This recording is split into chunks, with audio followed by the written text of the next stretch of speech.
Então, bom dia. Queria cumprimentar a todos aqui que estão presentes. Na verdade, a gente procurou fazer um pequeno grupo aqui para criar um clima de auditório, mas a nossa intenção maior é fazer um debate com essa transmissão ao vivo pelo Facebook, mas mais do que isso, para também gerar um conteúdo que vai ficar disponível para quem puder depois acessar e poder tirar algumas dúvidas.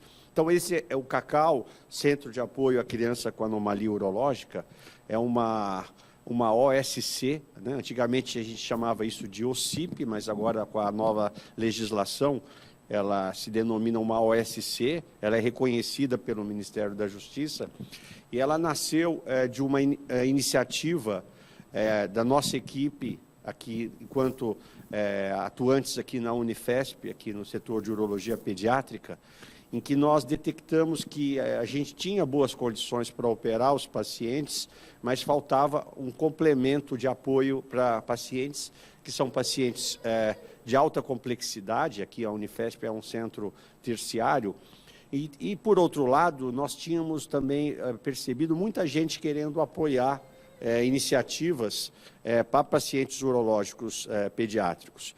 Então, nós começamos timidamente com algumas iniciativas, recreação no nosso ambulatório, né, com o Palhaço Pichuruca, as festas de Natal que a gente fazia todo ano em bufês, a gente tinha apoio de alguns laboratórios, e esse projeto foi crescendo quando a gente, pela primeira vez, detectando também a necessidade de uma casa de apoio para famílias que tinham dificuldade de chegar até São Paulo, nós, então, conseguimos juntar esforços, apoio também de iniciativas privadas e constituímos a nossa Casa de Apoio do CACAU.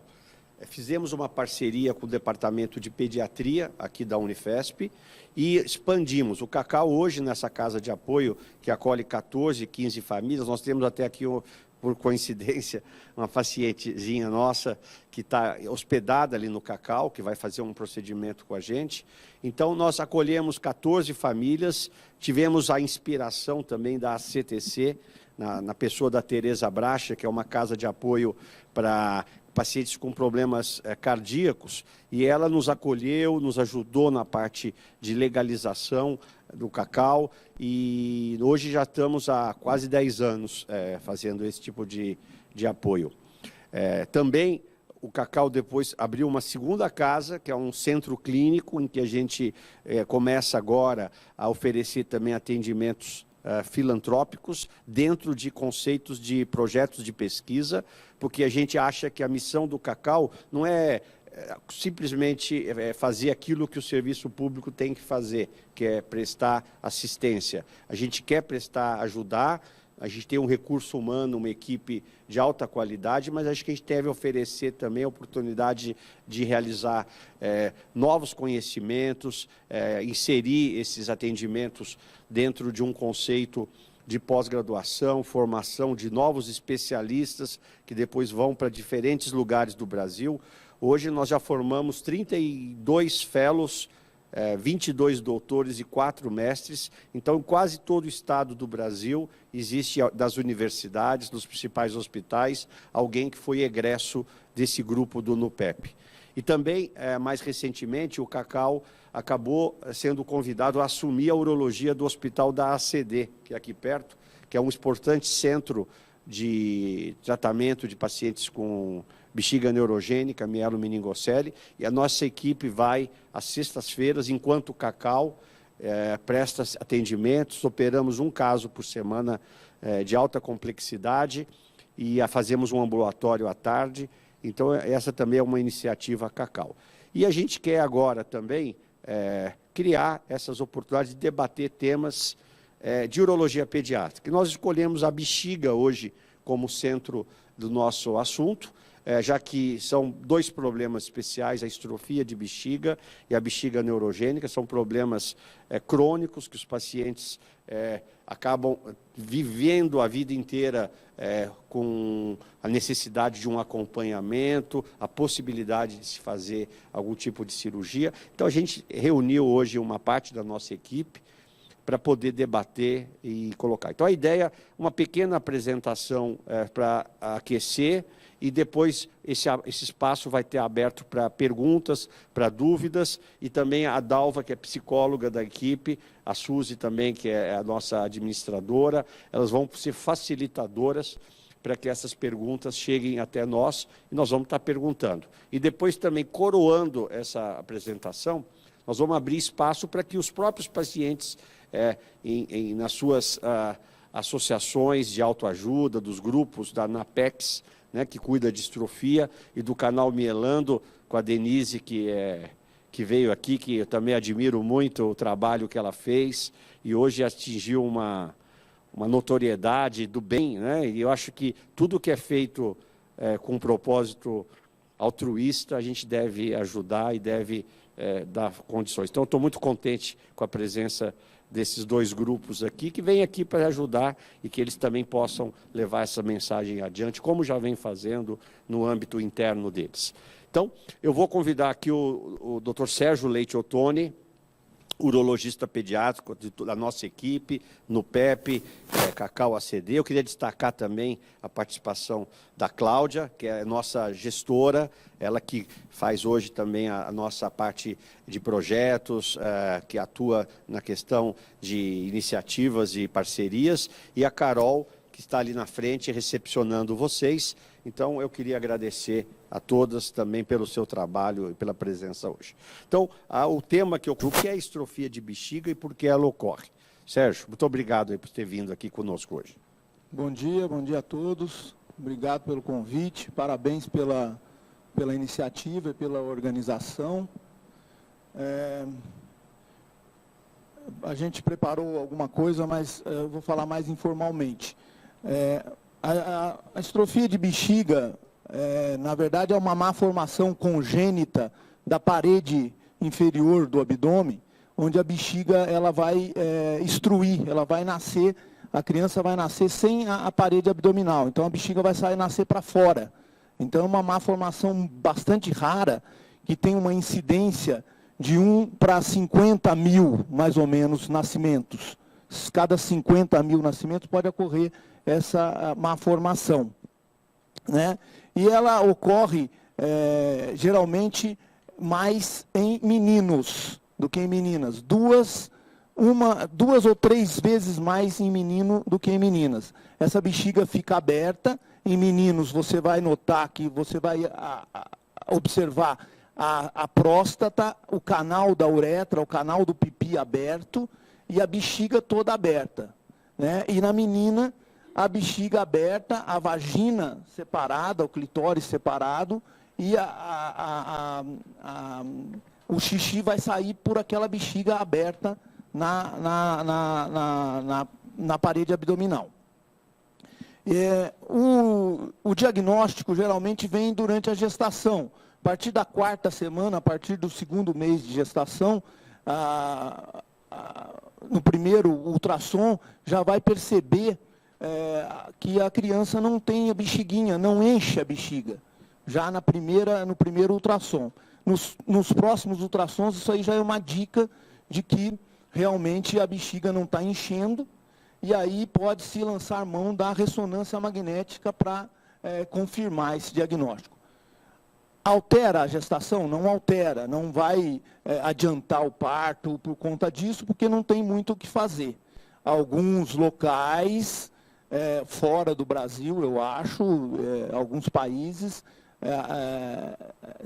têm o aborto como uma alternativa. Mas a maioria das vezes os pais optam por terminar com a gestação. O diagnóstico pós-natal é o exame clínico. Quando a criança nasce, o neonatologista já vai fazer esse diagnóstico. O tratamento, na verdade, é a cirurgia praticamente primeira semana de vida. É uma cirurgia bastante delicada, mas a notícia boa é que é uma cirurgia que você reconstrói toda essa bexiga. Você pode reconstruir uma etapa única ou em várias etapas. A criança vai crescer normalmente, porque o aparelho urinário, os rins, são normais, então o que está mal formado é mais a parte baixa do aparelho urinário. O prognóstico, realmente, a intenção da gente é fechar essa parede abdominal, fazer a reconstrução, fazer a continência e ter uma qualidade de vida para esse pacientezinho mais adiante. Uma coisa que é muito importante de falar é que é uma patologia, ela não é hereditária. Por conta disso, os pais se culpam muito por ter gerado uma criança mal formada. Mas ela não é hereditária, é uma má formação que tem uma causa desconhecida e que pode acontecer e não é culpa do pai, da mãe, da avó, do tio, do irmão. Tá bom? Eu acho que é mais ou menos isso que da exposição da... Muito bom. Então, aqui coube a mim falar um pouquinho sobre os objetivos do tratamento da estrofia, né? Porque você tem, na verdade, uma questão que ela é anatômica, que ela precisa ser reparada, mas a questão da funcionalidade da bexiga e dos rins também sempre é um tema que os pacientes sempre vêm muito aflitos. O fato da bexiga ter nascido incompletamente fechada não significa que aquilo tem alguma interferência com o rim. Então, e um outro aspecto interessante é que os pacientes sempre pensam que o fato da bexiga estar exposta, isso é um fator de risco para infecção urinária. E, na verdade, não é. Então, muito medo de contaminação, uma mãe que nasce, que às vezes não consegue operar imediatamente, sempre há uma preocupação se a bexiga que está exposta, ela vai ser um foco de entrada de infecção urinária. E não, porque tudo no trato urinário, que tem um trajeto de uma direção só, então ele vem pelos rins, desce para a bexiga e vai embora, é como se fosse uma limpeza, uma lavagem, assim, como se você tivesse... Então, não há esse risco de contaminação. E também a exposição da bexiga por alguns dias, até o paciente conseguir o tratamento, não é também um fator que coloca em risco. Até hoje em dia, existe um debate se você deve fazer a reconstrução imediatamente após o nascimento, nos primeiros dias, 2, 3 dias, ou se você pode esperar um pouco mais e operar mais tardiamente. Isso está muito relacionado com a técnica que você vai fazer. Porque existem 2 grandes conceitos de cirurgia em estrofia. Você fazer uma cirurgia por etapas, como o Sérgio colocou, em que você primeiro fecha a placa da bexiga, mas deixa a parte genital para um segundo momento de reconstrução, geralmente depois de uns 6 meses. E por que isso? Porque a cirurgia genital precoce, ela acarreta riscos da irrigação do pênis, da irrigação ali da reconstrução ali dos pequenos lábios, do clítoris, e que isso pode causar sequelas graves, inclusive perda de parte do pênis, atrofia de glande.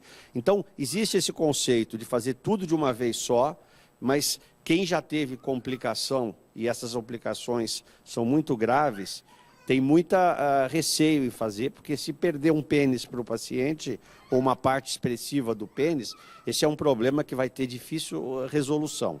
Então, esse é um aspecto que a gente deve levar em conta. A cirurgia por estágios, ela minimiza, você distribui os riscos ao longo dos tratamentos.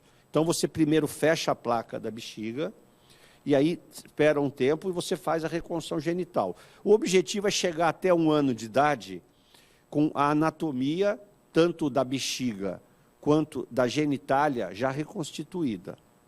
E a questão da continência, que é um problema social, mas enquanto todas as crianças usam fralda até 2, 3 anos, esse é um problema que você pode abordar num segundo momento por volta de 4 anos. Então, esse é o conceito estagiado, que tem num serviço nos Estados Unidos, né, em Baltimore, que é o do John Hopkins, é o hospital dos Estados Unidos que mais faz esse tipo de procedimento.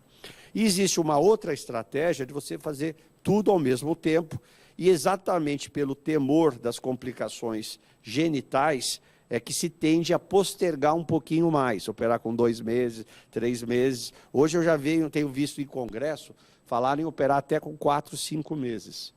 Aí sim, dentro de uma estratégia de tempo único. Na verdade, cada cirurgião ele tem os seus conceitos e segue uma linha. As duas linhas são boas, eu só faço essa observação da questão dos riscos de uma cirurgia muito agressiva, muito precocemente, né? Mas isso é debatido e você tem postulantes das duas áreas, né? A cirurgia da continência em estrofia, ela é uma das cirurgias mais desafiadoras que existe. Porque, com todo o avanço técnico, com todo o avanço cirúrgico, é muito difícil você reproduzir o que a gente chama de um esfíncter. Esfíncter é um músculo que ele contrai e relaxa, que segura e relaxa. Uma hora ele está mais apertado, outra hora ele está mais frouxo. E esse tipo de procedimento você não consegue reproduzir com nenhuma cirurgia. Quando você pensa em fazer uma cirurgia de reconstrução, de continência, na verdade o que você quer criar é uma obstrução. É alguma coisa que segure, e isso vale também para a bexiga neurogênica, que nós vamos discutir mais tarde. Você cria um obstáculo, você oclui aquela região, para que você possa, então, funcionalizar a bexiga, que é encher e dar capacidade à bexiga. Então, são esses os princípios que a gente tem. Então, hoje a gente tenta fazer isso um pouco mais tarde, por volta de 3, 4 anos, dentro do conceito que nós utilizamos na nossa equipe, né? Mas, assim, há sempre muita expectativa dos pais em voltar a urinar de forma continente pela uretra, né? E isso é um tema muito debatido em congressos, né? E, assim, a realidade é que é muito difícil você ter um paciente que vai ter essa capacidade de ter continência e urinar pela uretra em alguns momentos, e outros ele vai ser continente, porque você, na verdade, está criando uma obstrução. Então, a urologia ela desenvolveu outras alternativas, que à primeira vista, né, quando a gente fala em cateterismo, né, isso o grupo da Mielo sabe como é, quando a gente a primeira vez fala sobre cateterismo, né, as mães choram, sofrem, saem do meu consultório marejados. Eu falo sempre para elas, olha, na verdade, fazer um cateterismo é mais fácil do que o homem pela manhã que vai fazer a sua barba matinal. Corre risco de se machucar, demora 5 minutos, às vezes. Então, assim, eu sempre procuro tranquilizar as mães, e aí, na verdade, a gente sempre tem o apoio de alguém que vai estar aqui com a gente, que é a enfermeira Maria José Felizardo, da nossa equipe, que treina os pais como deve ser feito o cateterismo, né? E vai perdendo um pouquinho aquele temor. Então, assim, em estrofia de bexiga, né, a gente, quando tem o primeiro contato com a família, a gente nunca procura trazer tudo assim, de uma forma muito imediatista, para deixar primeiro os pacientes se acostumarem um pouquinho com o cenário, e aí que é muito importante os grupos de autoajuda, porque as mães trocam experiências, né? E vem que, às vezes, o que parece assim, à primeira vista, para um paciente que está tomando pela primeira vez contato com aquela circunstância, parece ser uma coisa muito difícil, elas vão se acostumando e vendo que não é tão simples. Então, em estrofia, muitas vezes, para você obter a continência, e você acaba tendo que fazer um procedimento de oclusão ou algum tipo de válvula e transferir a via de eliminação da bexiga para uma ostomia abdominal, né, um lugar por onde eles possam introduzir uma sondinha, cateterizar. Em meninas, existe uma outra alternativa, que é você colocar o ureter dentro do sigmoide do reto. Existe uma alternativa cirúrgica que é muito boa, só que ela muda a filosofia de como o paciente urina, porque ele vai usar o esfíncter anal. Então, o xixi vai sair junto com as fezes, misturado, mas assim, você tem um valor preditivo de sucesso muito bom. Por quê? Porque você tem um esfíncter que é funcionante, é o anal. Existem alguns receios, da urina misturado com as fezes, mas eles são um pouquinho exacerbados. Eu tenho pacientes com mais de 20, 25 anos dessa cirurgia feita, e a qualidade de vida deles é excelente. Por que que eu prefiro fazer isso em meninas? Porque a menina urina sentado, diferente do menino. Então, assim, é uma cirurgia que a gente usa de salvamento.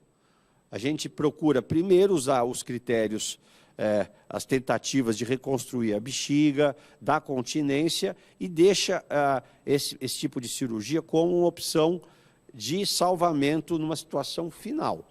O que é importante, assim, quando a gente tem um paciente com estrofia? Saber que nós vamos ter um caminho longo pela frente na estrofia, vão ser necessárias várias cirurgias. Se a gente for olhar historicamente e a média de cirurgias por paciente, vão ser um número bem significativo, raramente menos do que 3 ou 4 cirurgias, independente da técnica, até se atingir o resultado final. Aí você vai depender um pouquinho da expectativa e do perfil dos pacientes. Tem pacientes que têm um perfil mais prático, outros que querem seguir passo a passo, e os médicos vão aconselhando baseado na experiência que eles têm e, obviamente, naquilo que eles reputam como o melhor resultado pela experiência e pelos treinamentos que eles já tiveram, né? Então, os objetivos no tratamento de estrofia, antes da gente começar, nós já estamos tendo algumas perguntas aí, Dalva? Tá. Nós já estamos tendo, vocês também vão ter um microfone que vai estar disponível para a gente começar o debate, agora já às 9h30. Nós vamos procurar seguir bem à risca o nosso cronograma, tá bom? Acho que do jeito que a gente fez vai dar para poder debater e acho que esse que é o intuito. Importante que tudo que está sendo dito aqui vai ficar disponível para consulta para as pessoas depois. Então, acho que esse é a tecnologia a nosso favor. Então, nem estrofia. Primeiro desafio, reconstituição da anatomia, da bexiga e da genitália. Nós gostamos de fazer isso em momentos separados. Existem alguns métodos, mas todos eles estão imbuídos de alguns riscos, e então, até que as coisas se confirmem, né, isso tem que ser pesado. A cirurgia muito precoce tem riscos de lesão de glande e perda de parte de pênis. Hoje tem cirurgias também muito agressivas de você desconectar todo o pênis do arcabouço ósseo, né? Nós vamos ter aqui conosco em agosto o Peter Kukoff, que é o cirurgião de Londres, que vai estar visitando o nosso serviço, que ele é um dos defensores dessa cirurgia, e quando eu vejo ele em aula, existe um outro médico na França também que faz muito, mas os cirurgiões mais experientes que já visitaram esse tipo de procedimento têm muitas ressalvas com questão à função erétil no futuro. Então, essas são coisas que têm que ser colocadas e têm que ser amadurecidas, né? Então, primeiro a parte anatômica, segundo a parte funcional e a continência. Continência, seja em estrofia, seja em bexiga neurogênica, é um assunto que, por exemplo, os meus pacientes com mielo, eu começo a falar de continência só a partir de 5 anos. Estrofia, a gente pode começar a pensar mais claramente numa solução a partir de 4 anos, tá certo? Eu acho que o mais importante aqui é ver o outro lado. Isso aqui é só para apresentar algumas questões. O Sérgio e nós vamos estar aqui agora podendo responder a perguntas que vocês eventualmente tiverem.